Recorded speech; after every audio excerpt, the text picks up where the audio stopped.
El caos generado se alineaba con intereses de la izquierda internacional. Rusia, Irán y Venezuela tenían células activas operando durante el estallido. Informes de inteligencia señalan además operaciones dirigidas desde China y Bangladesh, enfocadas en una tarea específica: posicionar tendencias digitales, amplificar noticias falsas, manufacturar indignación. La muerte de cientos de jóvenes que nunca ocurrió, la supuesta descuartización de manifestantes en supermercados, bulos diseñados para escalar la furia y paralizar la respuesta institucional. Colombia tomó una decisión sin precedentes. Expulsó a 2 diplomáticos rusos vinculados al financiamiento de actores durante las protestas. El Kremlin tenía intereses y tenía operadores sobre el terreno. Los ataques cibernéticos completaron el asedio. Entidades del Estado golpeadas de forma sistemática, en un calendario que no era coincidente con las protestas, sino parte de la misma operación. Una guerra híbrida, librada desde varios continentes, contra un solo país.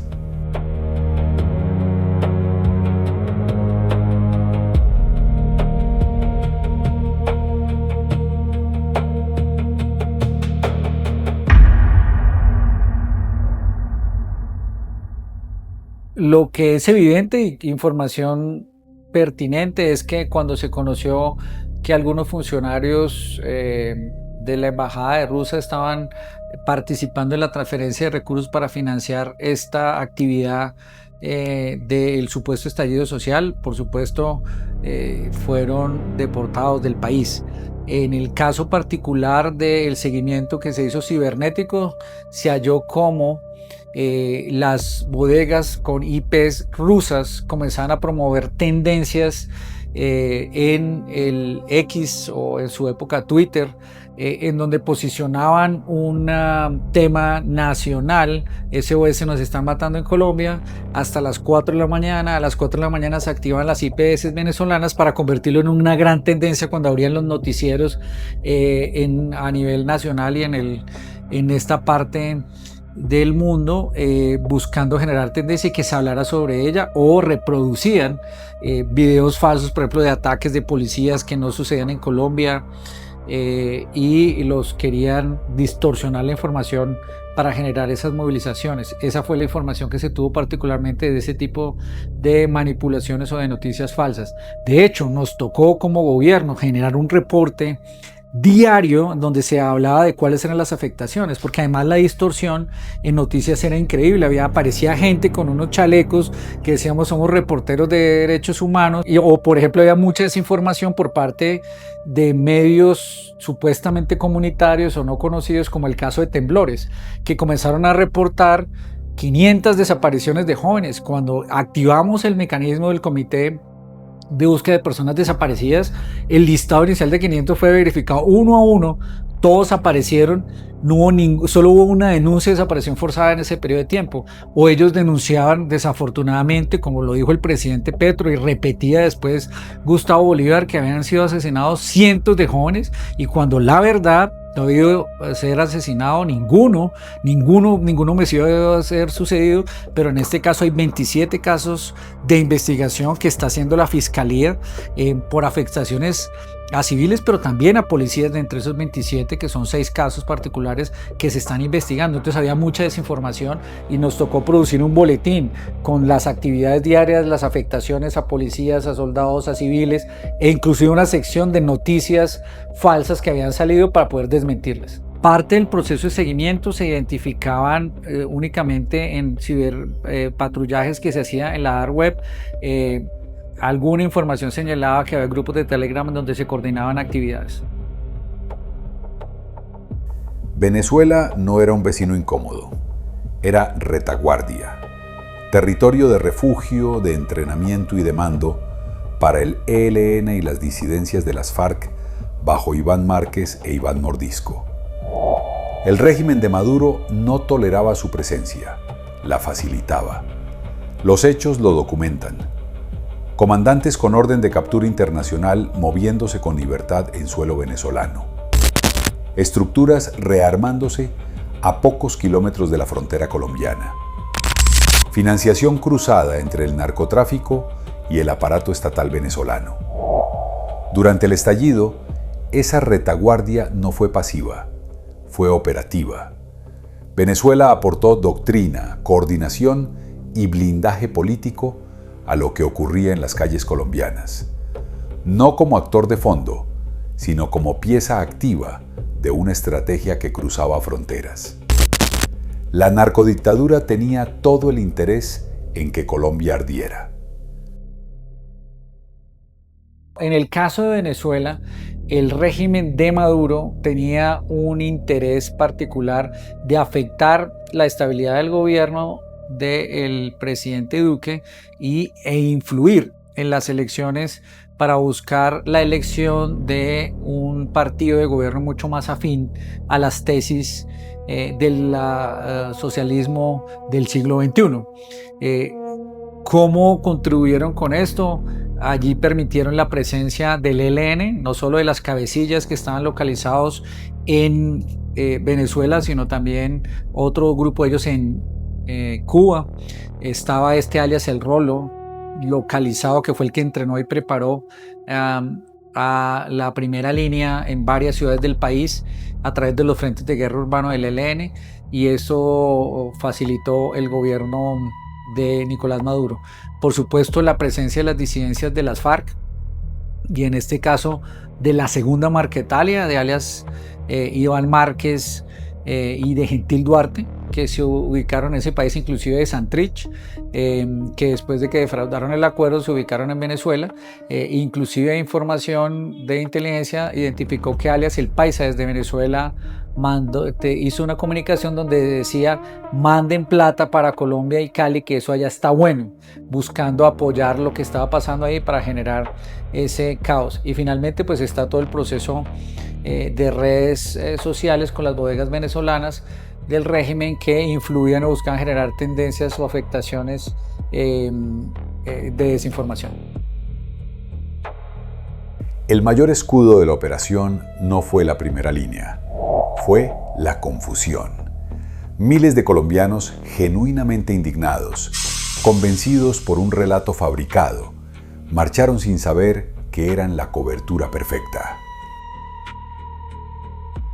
La verdad es que este fue un proceso muy complejo para todos los sectores de la sociedad, incluyendo el gobierno, y para las fuerzas militares y la policía, que nunca habían enfrentado este tipo de amenaza híbrida donde se utiliza y se instrumentaliza a civiles para afectar desestabilidad. El propósito que nos pusimos como gobierno era garantizar tres objetivos. Primer objetivo: proteger la protesta pacífica, porque está establecida en la Constitución. El segundo objetivo: proteger a los terceros que no participaban de las movilizaciones, pero que eran afectados por los bloqueos, por las destrucciones de bienes públicos y privados, que eran derechos de terceros, que debe ser responsabilidad del Estado. Y sí, por supuesto, capturar y judicializar todos aquellos que están afectando los derechos de los demás o cometiendo delitos por destrucción de bien público o privado, por terrorismo, por homicidio o por tortura. Estos fueron los tres frentes de actuación que tuvo que tener simultáneamente la fuerza pública. ¿Qué afectó el desarrollo? Pues por supuesto veníamos del COVID, donde teníamos menos 21.000 hombres menos en policía y menos 21.000 hombres en el ejército por el retiro que se dio durante el proceso de COVID.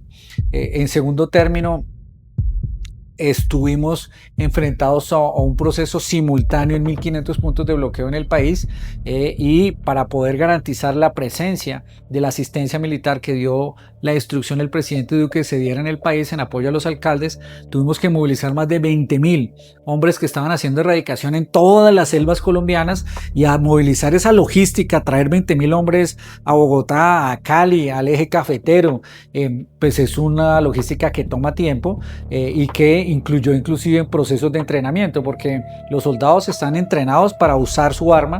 En este caso, como era con civiles, el desafío mayor que usted pregunta era cómo lograr hacer un ejercicio legítimo de defensa del Estado, de uso de autoridad, pero sin cometer vulneraciones de derechos humanos, que era lo que ellos buscaban. Fue lo que hicieron en Chile, porque parte del método utilizan que la policía, en este caso particular o el ejército, cometan un error para salir a deslegitimar a los policías, a la democracia, como si fuera un régimen autoritario. Eso fue tal vez uno de los desafíos mayores que tuvimos nosotros, porque estaban buscando todo el tiempo acercar el error.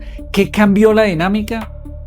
La dinámica, la gente se dio cuenta después de 2 semanas de bloqueos y paros que ellos tenían otras intenciones, y cuando la sociedad civil, especialmente los de camisas blancas, salieron en calle a reclamar que tenían derechos también y que no los podían seguir bloqueando, comenzó a cambiar la percepción de la sociedad sobre la primera línea, que en las primeras semanas eran los grandes adalides de la justicia social, pero después de cuando se vio los desmanes, la destrucción, la afectación a la vida económica y social, la gente se dio cuenta que aquí había una mano oscura detrás, especialmente de los miembros de la primera línea.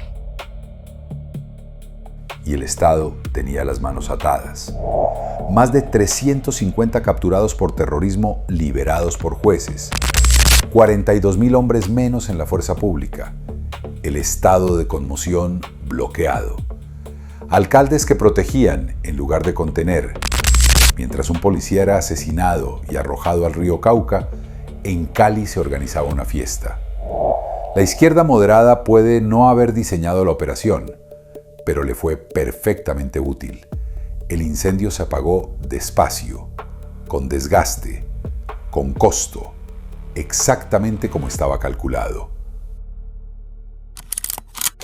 Tal y como lo establezco en el libro Bajo amenaza, la cara oculta del estallido social, un libro que escribí para mostrar la versión de la historia de la institucionalidad del Ministerio de Defensa, de los esfuerzos que hizo la policía y los soldados de Colombia con nuestro ejército, con la Armada y la Fuerza Aérea.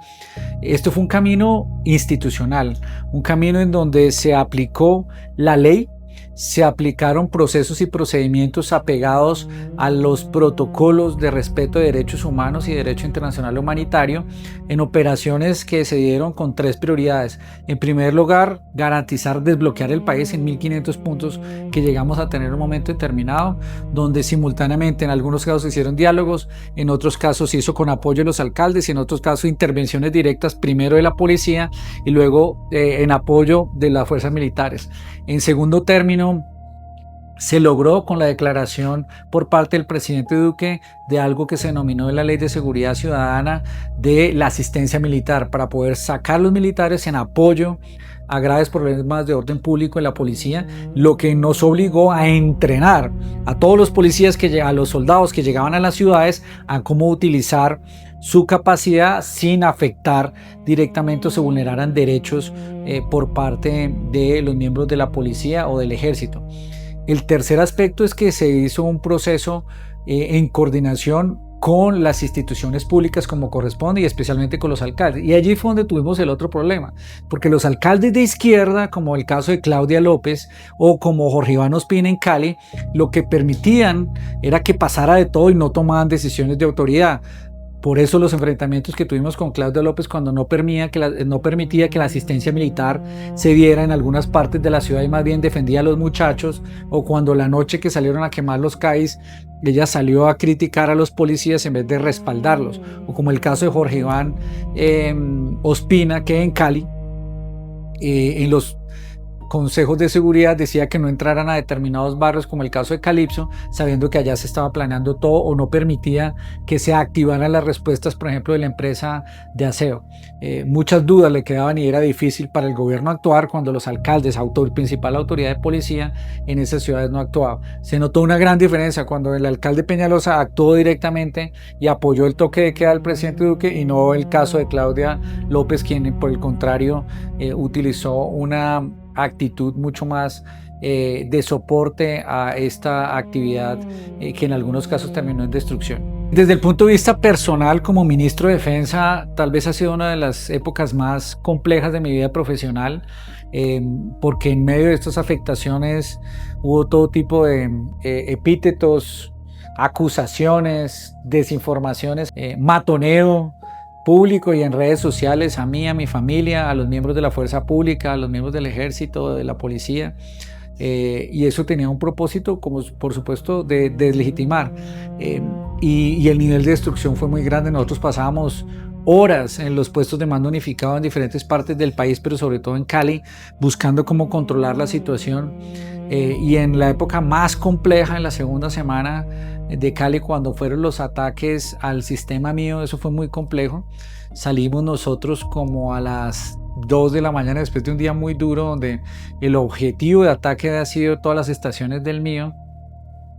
Y salíamos nosotros, nos dirigíamos a la EMAVI, que es la escuela de entrenamiento que tiene la Fuerza Aérea allí en Cali, y cuando salíamos estaba toda la ciudad, y particularmente la vía donde opera el mío, totalmente en humo, con hollín, con cenizas. Íbamos nosotros en el grupo con el general Zapatero y con el general Penilla de la policía, el general Zapatero, comandante del ejército, a las 2 de la mañana, ya casi terminando, después de un día de destrucción donde habían destruido varias de las estaciones, y en una esquina de la estación Meléndez, totalmente destruida, humeante, estaban los miembros del SMAT con un grupo de soldados de la Fuerza de Operaciones Especiales, limpiando la ciudad, limpiando la estación de Meléndez, tratando de reconstruir, recoger los vidrios, reorganizar tanta destrucción para que al día siguiente la ciudad pudiera fluir otra vez, porque el objetivo era que no se afectara más a la ciudad, a los ciudadanos que no puedan llegar a sus casas. Yo les dije, paremos y vamos a saludar a los muchachos. Cuando los vimos allá trabajando, después de un día de defender la estación de Meléndez y de tratar de evitar esa destrucción, los encontramos allí recogiendo los escombros, recogiendo los vidrios, todos con hollín, tiznados. Fue una escena muy conmovedora de ver a estos héroes de la patria, porque son soldados y policías jóvenes, como los jóvenes que han acabado de destruir eso, como los encapuchados. Los vimos trabajando conjuntamente para restaurar la ciudad. Fuimos allá a darles ánimo, y estábamos en la mitad del discurso a darles ánimo, y estos hombres comenzaron a entonar el himno nacional a las 2 de la mañana, diciendo a través de ese acto de valentía, de aquí estamos para servir el país, estamos para servir la patria. Y la verdad, a mí esa noche, oyéndolos entonar el himno nacional, los acompañamos, y me escurrieron lágrimas en los ojos de ver el compromiso que ellos como soldados y policías tenían con nuestro país. Con Petro en el poder, el manual cambió. Las protestas pararon. Los bombardeos dejaron de generar indignación. El asesinato de líderes sociales, antes bandera permanente, desapareció de la agenda. La izquierda no necesitaba incendiar las calles. Tenía el gobierno. Pero el territorio contaba otra historia. Las zonas de despeje sin garantías pasaron de 170 en 2022 a 500 en 2025. Los planes pistola contra policías y militares se ejecutaban con regularidad. La fuerza pública seguía siendo vetada de regiones enteras del país. Colombia adormecida. El riesgo intacto. Queda una pregunta al aire. Si el poder cambia de manos, ¿volverá el manual? Y si no cambia, ¿hasta dónde avanzará el copamiento territorial? El incendio de 2021 fue una advertencia. ¿Habremos aprendido la lección? El gobierno Petro y su forma de actuación es una evidencia de la incoherencia y cómo manipularon la democracia, manipularon las instituciones y manipularon a un grupo importante de jóvenes que tenían descontento social para llegar al poder, y utilizaron violencia para legitimar y posicionarse para las elecciones. Es una paradoja que la reforma tributaria que había presentado el presidente Duque fue supuestamente el detonante de una movilización social que inclusive llegó en su momento a ser de 14 billones de pesos, y ellos presentaron una de casi 21 billones de pesos, la sacaron adelante y no hubo ni una movilización social y nadie dijo nada. Argumentaron que salían a movilizarse socialmente por aspersiones aéreas, y inmediatamente el presidente Trump puso presiones sobre el gobierno Petro y le quitó la visa. Ellos salieron a anunciar que iban a hacer aspersiones aéreas y no hubo ni una movilización en una marcha. Durante 3 años en las movilizaciones gritaban nos están matando, hablando de la masacre de líderes sociales supuestamente, y en los últimos trimestres del último año tuvimos el mayor número de masacres de líderes sociales en Colombia y no dijeron nada.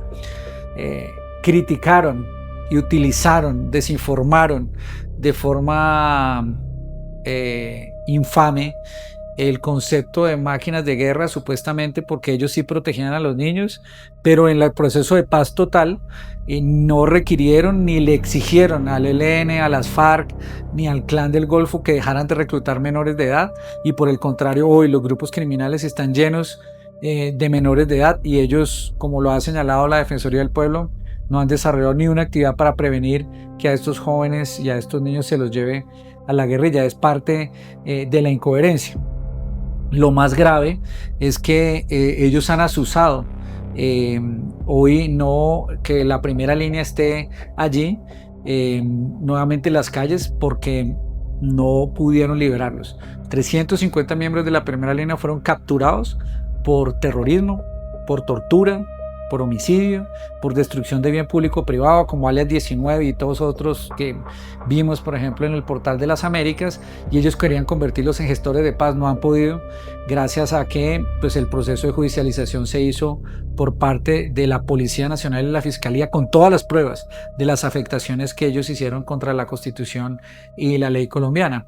Este gobierno es incoherente, no pudo cumplirles a ellos, pero lo que está detrás es que sí, por supuesto, tenían un proceso de legitimar para ganar elecciones, y hoy no lo han activado porque están en el gobierno, y más bien lo que permitieron fue el crecimiento de los grupos armados organizados como las FARC, el ELN y las disidencias de las FARC.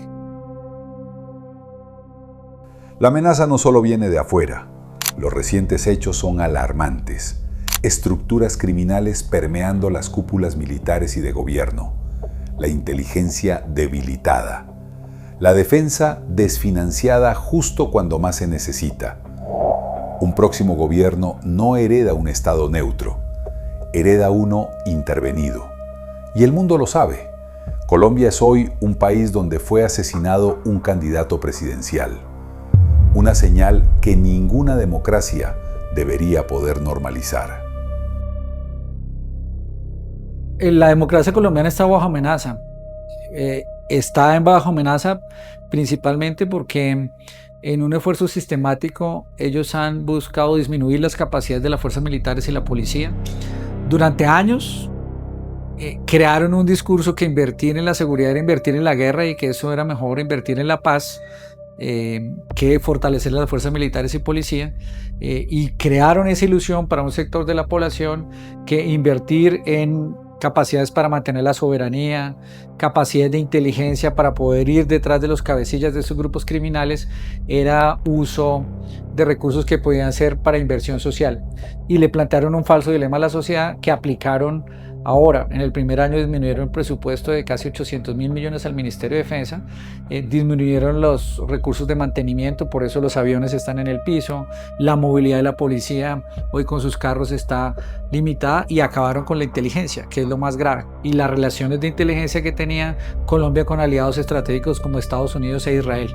Un propósito de debilitar la fuerza pública que no es por ingenuidad, sino que tiene que ver de cómo logran otros tipos de control. Simultáneamente debilitar la fuerza pública, abrieron las negociaciones de paz total, y hoy tenemos una guerrilla de las FARC fortalecida, una guerrilla del ELN con mayor presencia, un Clan del Golfo en crecientes negocios de narcotráfico, todos financiando, desarrollando franquicias criminales y afectando la seguridad y la tranquilidad del país. Colombia sobrevivió la toma, pero las heridas siguen abiertas. Lo que ocurrió en 2021 no fue un accidente histórico, fue un ensayo, una demostración de que el manual existe, que funciona y que sus autores siguen activos. Las guerrillas no desaparecieron, se reorganizaron. El narcotráfico no retrocedió, avanzó. Y quienes esperaban en la esquina llegaron al poder exactamente como estaba previsto. Hoy, el territorio sigue siendo cedido, la fuerza pública sigue siendo vetada, y el país sigue debatiendo si lo que vivió fue una protesta o una operación? Esa duda no es inocente, es parte del mismo guión. Colombia tiene una decisión pendiente: recordar lo que pasó con claridad o repetirlo con las mismas consecuencias. La verdad no tiene partido, pero el silencio sí. La democracia colombiana sí está bajo amenaza y en estas elecciones se evidenció. Desde el año 1989 en Colombia no se asesinaba un candidato presidencial. Y lo que por supuesto quedó en evidencia es que aquí se asesinó el candidato presidencial del principal partido de oposición. ¿Qué hubiera pasado en Colombia si quien hubiera sido asesinado era del partido de oposición, algún gobierno de derecha, del presidente Duque, del presidente Santos o del presidente Uribe? El cuento hubiera sido otro. Pero aquí el gobierno permitió que este asesinato se diera a pesar de los esfuerzos inmensos que hizo Miguel Uribe para que fuera protegido frente a sus amenazas. Por el contrario, el presidente azuzó a través de sus trinos de alguna forma la violencia en contra del partido y en contra del mismo Miguel, cuando varias veces lo señaló de ser el jefe de la oposición y después vimos las consecuencias. Primer problema muy grave. Segundo problema que es evidente es que el que asesinó a Miguel Uribe es un joven que fue gestor de paz de este gobierno del presidente Petro y por supuesto, de acuerdo con lo que señala la fiscalía, quien estuvo detrás de este asesinato son las disidencias de las FARC o las FARC de alias Calarcá, quien aún hoy es gestor de paz de este gobierno. Segundo problema más grave, son miembros de los programas del gobierno que están detrás del asesinato del principal candidato de oposición. Y lo tercero, que seguramente en las elecciones, hoy o en los resultados que se den de estas elecciones, por supuesto estarán unas elecciones bajo la sombra del fusil. Ha sido denunciado por la Defensoría del Pueblo, ha sido denunciado por alcaldes en todo el país, donde señalan que con el crecimiento que ha tenido la guerrilla de las FARC y del ELN, hoy tienen presencia en más de 770 municipios, como lo ha señalado la Defensoría, y lo que se ve es una fuerte presión o para coaccionar el voto o para limitar la acción de los ciudadanos para que puedan votar libremente.